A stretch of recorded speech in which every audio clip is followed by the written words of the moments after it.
All right, we are following breaking news. We are over a pursuit. This is a robbery suspect. This is a white SUV right there that you see here.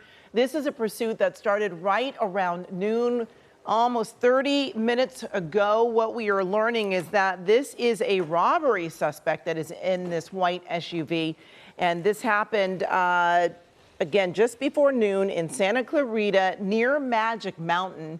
And it looks like you can see through that driver's side window, but the rest of those windows are quite dark, hard to see if anybody else is in this SUV. And at this point, we don't know much more about the robbery. We don't know if there were weapons involved or what this person really is accused of doing in that robbery. But we do see here a very desperate attempt to get away from the CHP, which has been following this SUV for about 30 minutes now.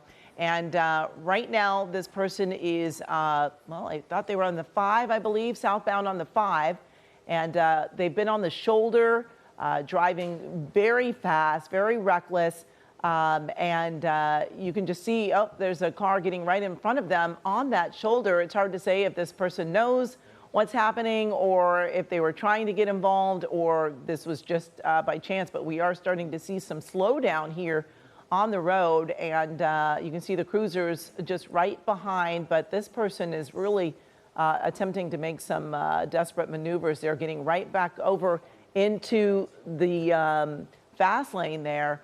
But we are watching as some of these trucks are starting to slow things down, and we are just seeing this person just doing everything they can to get away, really making some aggressive lane changes.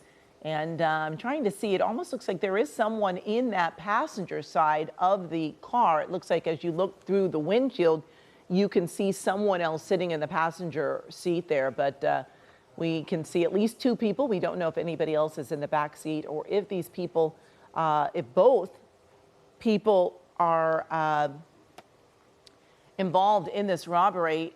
We are being joined right now by retired Riverside Police Lieutenant Chuck Griffiths. He's on the line with us as we watch this pursuit, and we are certainly seeing some aggressive driving. I mean, this person's really pretty reckless out there on the highway.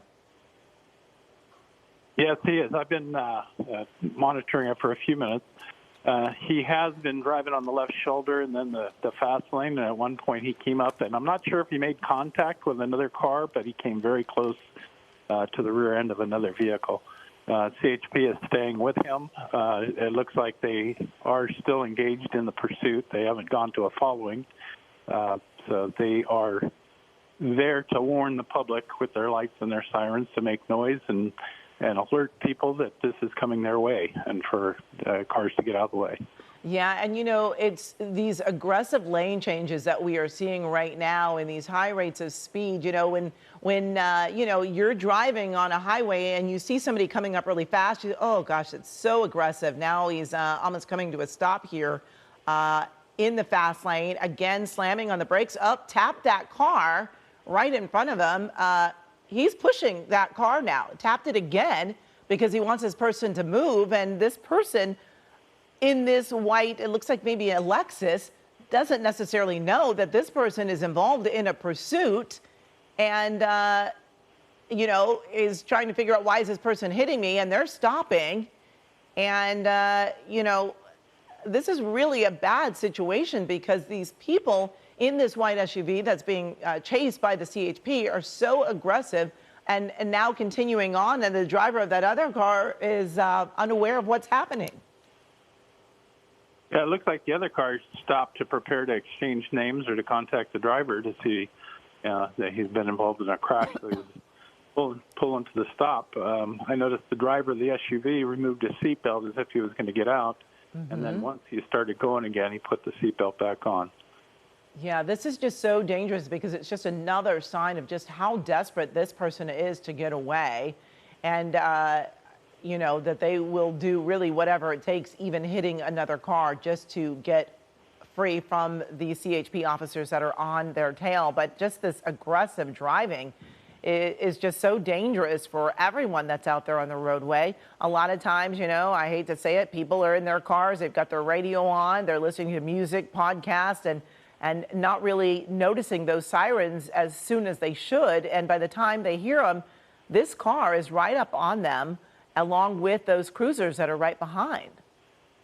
And more aggressive lane changes. I don't know if we're at the exact same time or if you're a little delayed, but we're watching these really aggressive lane changes. Yeah, I'm a few seconds behind you, but yes, he's been doing the lane changes when he sees traffic ahead, and then pretty dramatic turns when he does see that traffic. It looks like an older SUV, and it doesn't look like it performs real well as far as shock absorbers and braking. You can see the car bounce when it's hit and dip, so it's probably not the best vehicle to be driving at high speed in this kind of traffic. Yes, and there is a decent amount of traffic out there this afternoon in the noon hour, and we're seeing more lane changes, which, makes it all the more dangerous because, I notice if cars are seeing the lights and sirens coming up behind them, oftentimes people want to start changing lanes and pulling over to the side, but that could be a recipe for disaster when you've got this white SUV coming up and making those aggressive lane changes.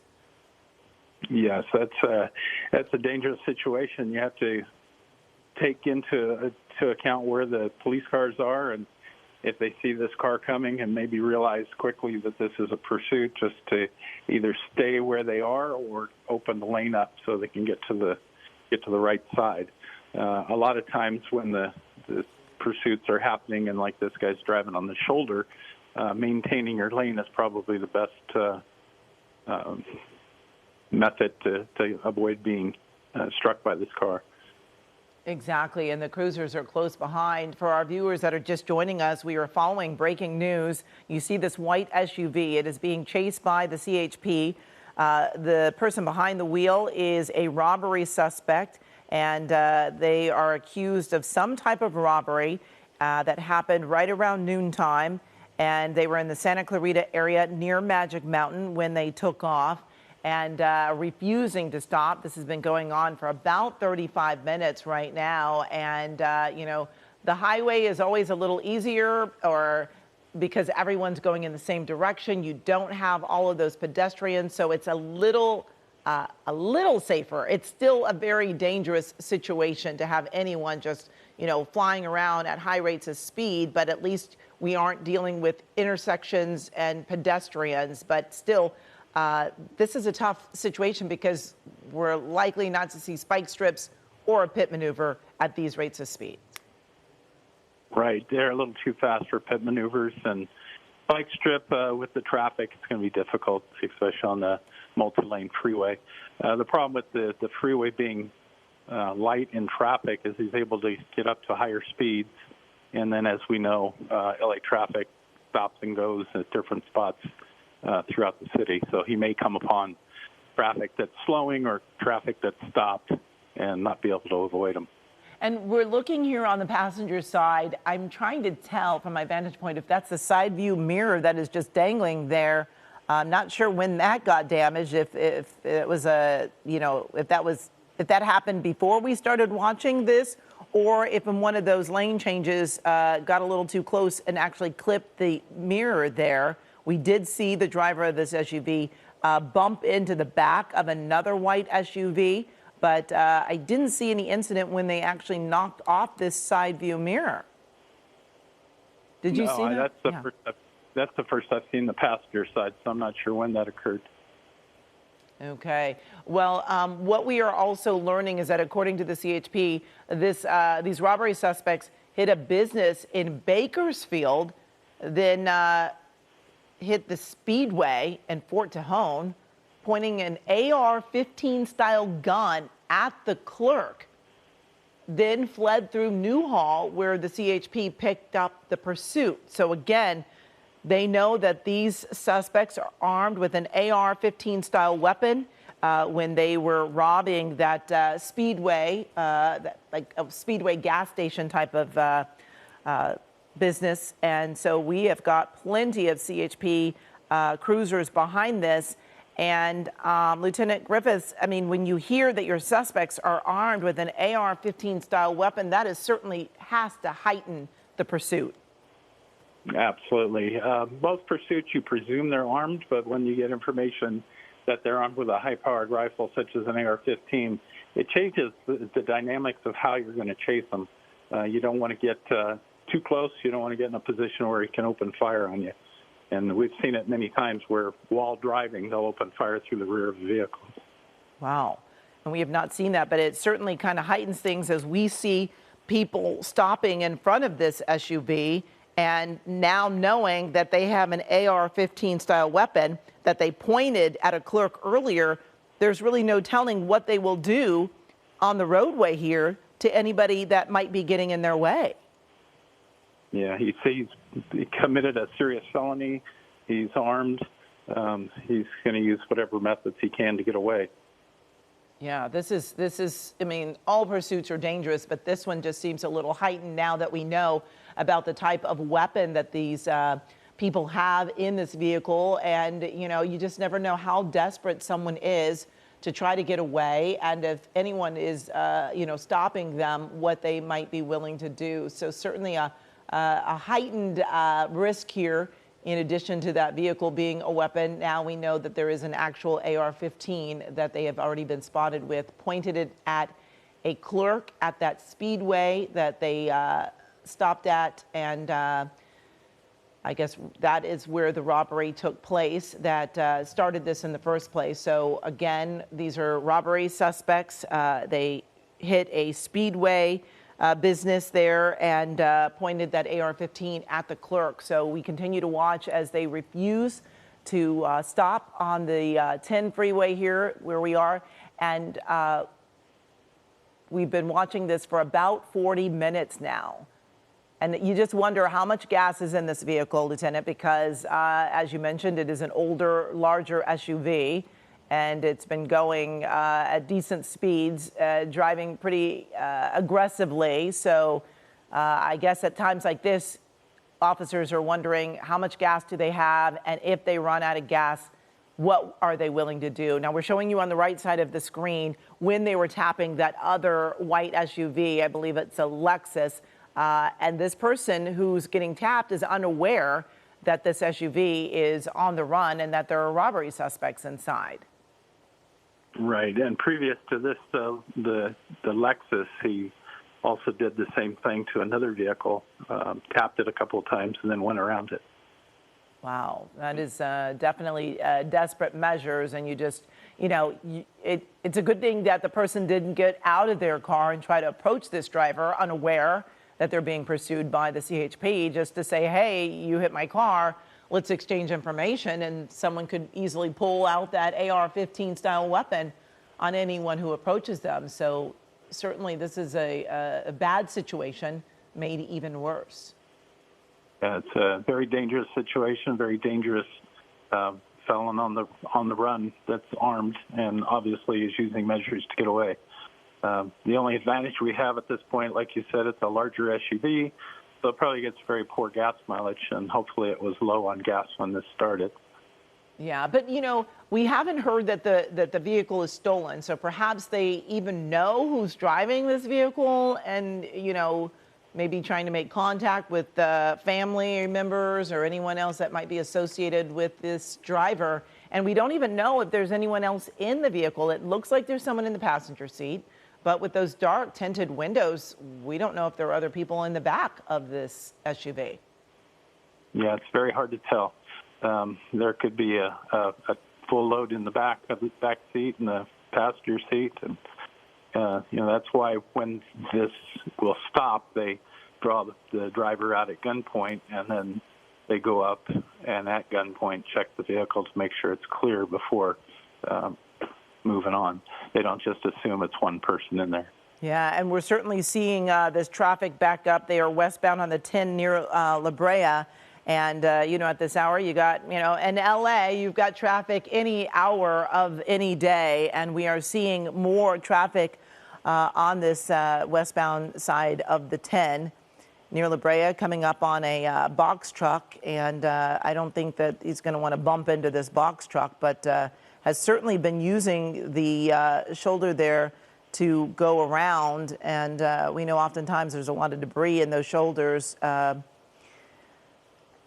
we're just watching as it's right up on this box truck, and all of those cruisers right behind, and you have to wonder if that box truck even knows, you know, what's happening, that this SUV is actually being chased by those officers. But it looks like people are seeing the lights and hearing the sirens and trying to kind of pull towards the right to get out of the way of the cruisers, and that's opening up space for this SUV. Yeah, they're doing what they're supposed to do and trying to get out of the way as best they can. Of course, this area, as you approach the 405, usually backs up at this time of day. Well, all right, I mean, most times of the day on the 10 freeway. So he's going to probably run into more traffic as we move along towards the 405, and we'll see more of this slowing traffic, and he's going to have to either use the center lane or start switching lanes. Yeah, and getting more desperate and more aggressive with those, you know, attempts to get away. We're seeing them move towards the right. Wonder if they're thinking about getting off of the 10 or just trying to find more space out there. But at least on the freeway, you don't have those intersections. You don't have pedestrians. You have plenty of cars, but less of, you know, those maneuvers that they have to get through. But oftentimes we see these suspects get off and go to an area that's familiar to them. But at this point, this person has been on the 5 and now the 10, and just dealing with plenty of traffic this afternoon. Again, these are robbery suspects. They robbed the Speedway business and pulled, this was in Bakersfield. They robbed a business and then they hit a Speedway and pulled an AR-15 style weapon on the clerk at that Speedway. And that is when the CHP got called and started chasing these suspects. So we do, you know that they are armed with an AR-15 style weapon, and, you know, are definitely doing all that they can to avoid being stopped by the CHP officers. We've seen very desperate attempts, even tapping SUV that was in front of them to basically bump them out of the way, tapped that car a couple of times, and now we see that side view mirror hanging on the side. We don't know when that was knocked off like that, but we did see them tapping that other car. And it looks like they're having trouble with the tire there. Is that what you're seeing, Lieutenant? It looks like that front passenger tire has gone flat from this vantage point. Am I imagining that, or are you seeing that as well? Okay, it is coming off altogether. And, you know, we often talk about them, you know, being on the shoulders. There's a lot of debris in the shoulders. And now we see that that tire is really basically falling off here. And in your experience, how is this going to change things if they cannot continue driving this vehicle and they know that he is armed with an AR-15 style weapon? I mean, things have got to be ramping up for these officers that are following this SUV. Yeah, the anticipation of him stopping now is heightened. He's got a couple of choices. He can get off the freeway, or he can continue on, and we've seen it many times before, with no wheel at all until the car catches fire. So he looks like he's being able to keep it straight at this point, but I'm sure it's pulling to the right pretty heavy. Oh, yeah, yeah. It's going to be harder and harder to steer. It looks like they are pulling over to the side here, and we hope. And they lost the driver's side also, that tire. So apparently they have gone over something. They have now pulled to a stop. And again, these suspects have been seen with an AR-15 style weapon. These officers know that. We are watching as they have really pulled up all across the freeway. This is on the westbound side of the 10. They were getting closer to the 405. We see those officers out of their vehicles with their weapons drawn. But again, we have heard that, oh, we've seen an arm that is out of that window, of the driver's side window. You can see now that driver's side tire as well. And both arms out of the window and now opening up that door. But again, they don't know who else is in that vehicle, Lieutenant. Those windows are tinted so dark, and they have heard that these suspects are armed. That's correct. They're going to take every precaution. They're going to go slow and methodical and order him out at gunpoint and make sure his hands are up where they can see him. Normally, they'll wait until they get traffic in the other direction blocked, especially when there's a weapon such as an AR-15 involved. They don't want anybody in the crossfire for if anything goes wrong.